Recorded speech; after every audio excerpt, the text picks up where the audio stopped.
بنو امیہ کا سب سے حسین بادشاہ سلمان بن عبد الملک، سب سے حسین 42 سال کی عمر جوانی۔ جب اس کی میت کو قبر کے قریب کیا گیا تو لاش ہلنے لگی۔ ان کے بیٹوں نے کہا ہمارے ابو زندہ ہیں، سکتہ ہو گیا ہوگا، ابھی زندہ ہیں۔ عمر بن عبدالعزیز فرمانے لگے ارے بھتیجو، زندہ نہیں ہیں، قبر کا عذاب جلدی شروع ہو گیا ہے، چھپاؤ جلدی چھپاؤ۔ عمر بن عبدالعزیز رحمۃ اللہ علیہ جس تخت پر بیٹھے اس پر سلمان تھا، اس پر ولید تھا، اس پر عبد الملک تھا۔ ان تینوں نے اپنے من کو راضی کیا۔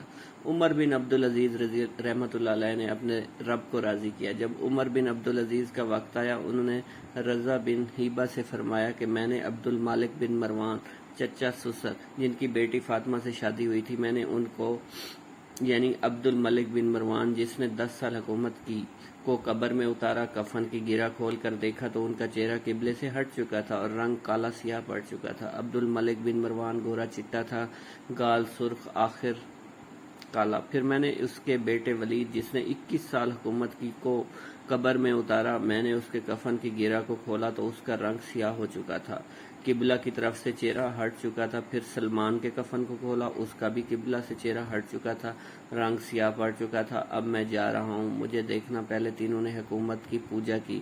عمر بن عبدالعزیز نے اللہ تعالیٰ کی عبادت کی۔ انہوں نے ایک بڑا عجیب خطبہ دیا جب خلیفہ بنے۔ اے لوگو، بچپن میں شعر و شاعری کا شوق تھا تو میں شاعر بنا، تھوڑی سی اٹھان ہوئی تو علم کا شوق ہوا، میں نے علم حاصل کیا، جوان ہوا تو فاطمہ بنت عبد الملک سے عشق ہوا، میں نے ان سے شادی کی۔ اب اللہ نے مجھ کو حکومت دے دی ہے، اب تم دیکھو گے میں اس سے اپنے اللہ کو راضی کروں گا۔ پھر گھر آئے، بیوی کو کہا فاطمہ بڑے اچھے دن گزرے ہیں، اب امتحان ہے، میں تیرا حق ادا نہ کر سکوں گا، طلاق لینی ہے تو میں حاضر ہوں، ساتھ دینا ہے تو پہلے اپنے حق معاف کرو۔ سیاسی لحاظ سے فاطمہ جیسی عورت تاریخ میں نہیں آئی، 7 نسبتوں سے یہ شہزادی ہیں۔ فاطمہ کہنے لگی عمر میں نے سکھ کے دوران آپ کے ساتھ گزارے ہیں، دکھ میں آپ کا ساتھ چھوڑ کر نہیں جاؤں گی، جائیں، میں نے سارے حق معاف کیے۔ پھر عمر بن عبدالعزیز کی راتیں اور دن کیسے گزرے، مصلے پر روتے روتے وہیں سو جاتے اور مصلے پر روتے روتے وہیں سے اٹھتے۔ اپنی حکومت کو اللہ کی رضا کے لیے استعمال کیا۔ کیسے استعمال کیا؟ فاطمہ کا سارا زیور بیت المال میں ڈال دیا، تنخواہ پر آ گئے۔ عید کا موقع آیا، بچوں نے ماں سے کہا ہمیں کپڑے لا کر دو۔ فاطمہ کے پاس عمر کے 3 بر اعظموں کے خلیفہ کے بچے آ رہے ہیں، امی جان ابا سے کہیں عید آ رہی ہے، ہمیں عید کے کپڑے لے دیں۔ ابا تشریف لائے، خزانے لبالب بھرے ہوئے ہیں گندم کے ڈھیر کی طرح۔ کہا امیر المومنین بچے کپڑے مانگ رہے ہیں۔ کہا فاطمہ میرے پاس تو پیسے نہیں، کہاں سے کپڑے لے کر دوں؟ فاطمہ نے کہا پھر بچوں کا کیا کریں؟ کہا مجھے بھی نہیں پتا کیا کروں۔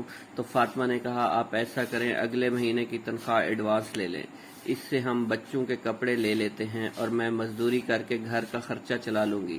ارے نئی نسل، اپنی تاریخ پڑھو، صرف ڈرامے نہ دیکھتے رہ جاؤ، صرف گانے نہ سنتے رہ جاؤ۔ پھر عمر بن عبدالعزیز نے بلایا اپنے وزیر خزانہ، اپنا غلام، ہاں بھائی مزاحم، ہمیں بچوں کے کپڑے چاہیے، اگلے مہینے کی تنخواہ ایڈوانس میں مل جائے گی۔ وہ کہنے لگے اے امیر المومنین، آپ مجھے لکھ کر دے دیں، آپ اگلے مہینے تک زندہ رہیں گے، میں آپ کو تنخواہ دے دیتا ہوں۔ آپ نے سر جھکا لیا، اٹھے، گھر آئے، اپنی بیوی سے کہا فاطمہ بچوں سے کہہ دو ان کا باپ ان کو کپڑے نہیں لے کر دے سکتا۔ عید کا دن آ گیا، بنو امیہ کا خاندان ملنے آ رہا ہے، سارے سردار، سرداروں کے بیٹے، اعلیٰ ملبوسات سب ملنے آ رہے ہیں۔ تھوڑی دیر بعد دیکھا تو بچے بھی ملنے آ رہے ہیں، امیر المومنین کی حیثیت سے بچے باپ کو ملنے آ رہے ہیں اور ان کے جسموں پر پرانا لباس ہے۔ حضرت عمر بن عبدالعزیز نے ایک طرف دیکھا تو سرداروں کے بیٹے اور زرق برق پوشاکیں، ایک طرف اپنے بچوں کو دیکھا، جسموں پر پرانا لباس۔ ارے اس باپ سے پوچھو جو سب کچھ کر سکتا ہے لیکن پھر بھی اللہ کی رضا کی خاطر مٹھی بند کر لے کہ نہیں میں نے حرام کی طرف نہیں جانا۔ بچوں کو دیکھا تو آنکھیں ڈبڈبا گئیں۔